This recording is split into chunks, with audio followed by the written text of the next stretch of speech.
Sveiki, krepšinio gerbėjai, esu komentatorius Vaidas Čeponis ir kartą pakalbėsiu apie naująjį Lietuvos krepšinio lygos sezoną, kuris startuoja jau šį savaitgalį. Manau, kad ir šis čempionatas, kaip ir praėjęs, bus tikrai intriguojantis.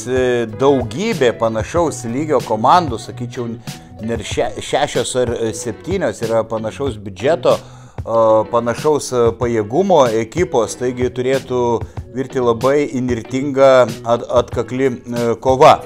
Ir pabandysiu paprognozuoti, kokiasgi vietas komandos užims šiame čempionate. Spėju, kad čempionu vėl taps Kauno Žalgiris.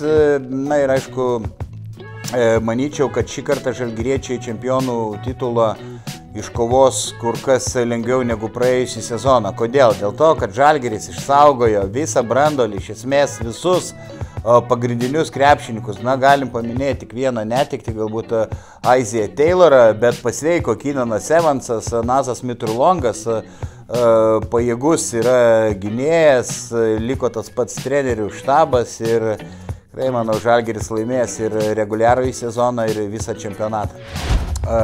Antrą vietą galutinėje rikiuotėje, gal kai kam ir netikėtai, prognozuočiau Vilniaus Wolves komandai.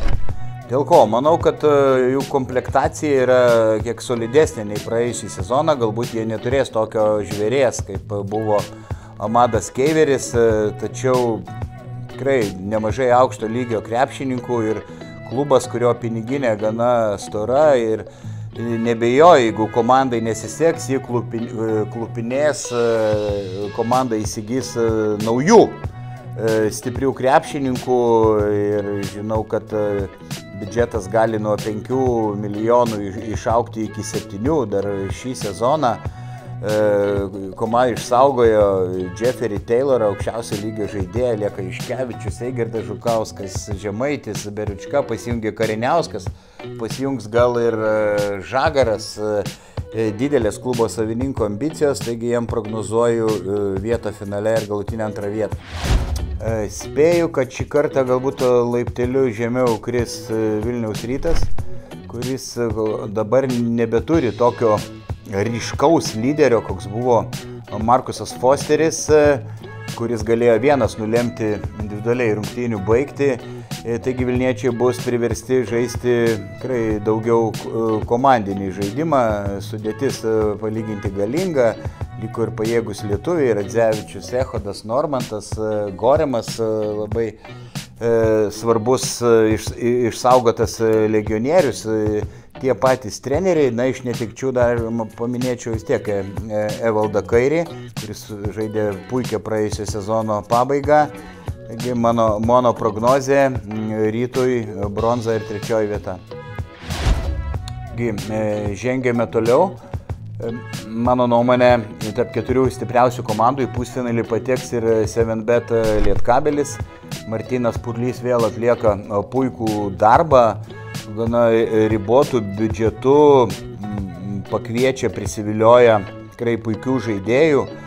Ir jaunasis Sirvydis ir Valinskas, manau, bus tikrai įspūdingas pastiprinimas Panevėžio komandai. Liko ir Orelikas, Lipkevičius, Maldūnas, bet sakyčiau, silpnoji komandos grandis gali būti treneris Robertas Štelmacheris, kurio karjeroje kaip vyriausiojo trenerio buvo kur kas daugiau didelių nuopuolių nei pakilimų.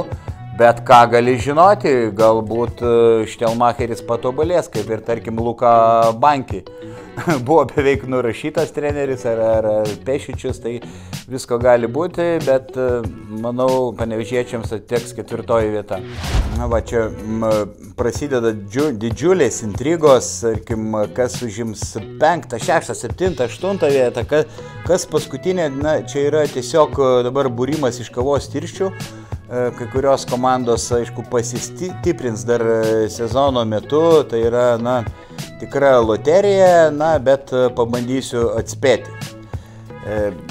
Spėju, kad 5 vietą galutinėje rikiuotėje užims Utenos komanda, kuri nors ir prarado Paliukėną, neliko talentingoje Romančenkos, bet labai simpatiškai sukomplektuota komanda.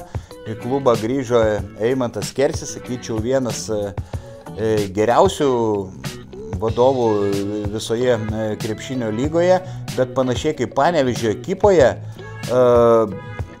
manau, gali būti prašauta su treneriu Kostičiumi, kuris dirba Serbijos rinktinėje asistentu.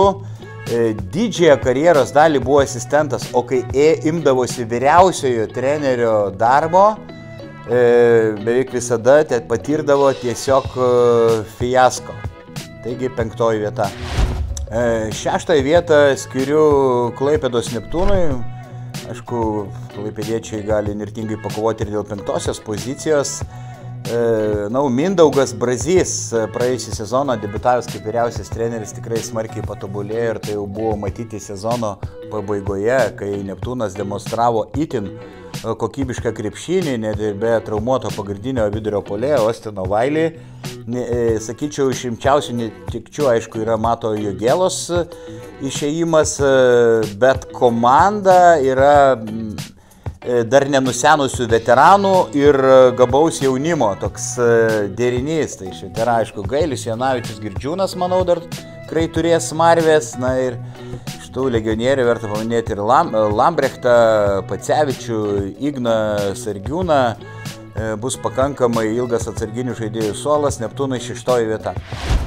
Į pirmąjį šešetuką kelia savo tikslą patekti Šiaulių krepšininkai, bet manau tikrai bus labai sunku jiems tą padaryti. Prarado daugybę žaidėjų ir Varną, Sabetskį, Urbutį, Kailą Mangasą. Sakyčiau, didžiausia jėga bus legionieriai, nes lietuviai silpnoki, išskyrus Paulių Danusevičių. Gal pavyks atgimti Karolį Gedai, sunku pasakyti. Na ir treneris, galim sakyti, kad maišė Nikolajus Mazuras iš Latvijos. Su stipresniais klubais nieko neįrodęs, daug dirbęs Latvijos jaunimo rinktinėse. Na ir pažiūrėsim, ar nebus prašauta šį kartą su treneriu ir sprendimu atsisveikinti su Antonu Sireika. Na ir mano prognozė, kad į atkrintamųjų varžybų traukinį paskutinį iššoks Mažeikių Basket klubas, lygos naujokas, turintis be galo talentingą, charizmatišką trenerį Marių Kiltinavičių. Aišku, neteko Vaido Kariniausko. Mažeikių komanda nemenkas nuostolis, bet turi pakankamai aukšto lygio žaidėjų. Jie susikomplektavo labai anksti. Manau, kad jau sezono pradžioje mažeikiškiai bus neblogai susižaidę. Puikus sprendimas pakviesti Giedrių Staniulį, Martyną Paliukėną. Žinau, kad biudžetas maždaug bus 1 milijonas eurų ir mažeikiškiai bus atkrintamosiose varžybose. Na, daug kas paklausite, o kurgi Jonavos komanda? Taigi prognozuoju pagal tai, kokias matau dabar sudėtis. Jonaviečiai turi 8 krepšininkus ir Robertą Syčių, kuris turbūt bus atsarginis žaidėjas, retai pakils nuo suolo, o sezonas jau prasideda. Nebejoju, jog suras ir 12 krepšininkų jonaviečiai. Neįtikėtina, kaip ant melių tobulėjantis Virginijus Šeškus, žinom apie jo magiją, bet nuojauta kužda, kad šį kartą stebuklo ir jam nepavyks sukurti. 9. vieta. Na ir ką, lieka paskutinis trejetas, manau, ir Kėdainių Gargždų, Pasvalio Pieno žvaigždžių šansai užimti, tarkim, 10. vietą iš esmės yra vienodi. Na, tiesiog, ką man nuojauta kužda, pasakysiu, 10. vietą skiriu Gargždų komandai, kuri tikrai puikiai žaidžia dabar kontrolinėse rungtynėse. Laimonas Eglinskas perėmęs labai daug patirties iš Nenado Čanako, ne vienus metus dirbo su labai patyrusiu specialistu iš Serbijos ir simpatiška kol kas sudėtis, neaišku, ar tokia pat liks iki sezono pabaigos. Į atkrintamąsias varžybas patekti nepavyks, tačiau komanda, manau, neliks paskutinė. Mano 3 paskutinės paminėtos komandos tiesiog pasikeitė radikaliai. Faktiškai nieko neliko iš praėjusio sezono. Ta galima pasakyti ir apie Pieno žvaigždės, kurioms prognozuoju 11 poziciją. Liko tik Martynas Arlauskas, kuris praėjusį sezoną tiesiog tūnojo šešėlį, atliko epizodinį vaidmenį. Esminis dalykas - naujas treneris Aurimas Jasilionis. Sėkmingai dirbo nacionalinėje krepšinio lygoje, netgi trumpai treniravo anksčiau Vilniaus Rytą. Daug metų dirbo su Rimu Kurtinaičiu. Manau, kad dėl to dar labiau paaugo kaip treneris ir išsiskiria kaip labai griežtas, labai piktas strategas. 11 vieta. Ir liežuvis tiesiog neapsiverčia paskutinę vietą skirti Kėdainių komandai. Paskutiniai gali likti ir Pieno žvaigždžių krepšininkai, manau, ir Gargždai. Visko gali būti. Kaip minėjau, tų komandų galimybės iš esmės yra lygios. Praėjusį sezoną tikrai apstulbino kėdainiškiai, patekė atkrintamąsias varžybas, puikų darbą atliko Jonas Mačiulis, taip pat smarkiai patobulėjęs treneris Gediminas Petrauskas, bet tai yra šiuo metu mažiausio biudžeto lygos klubas.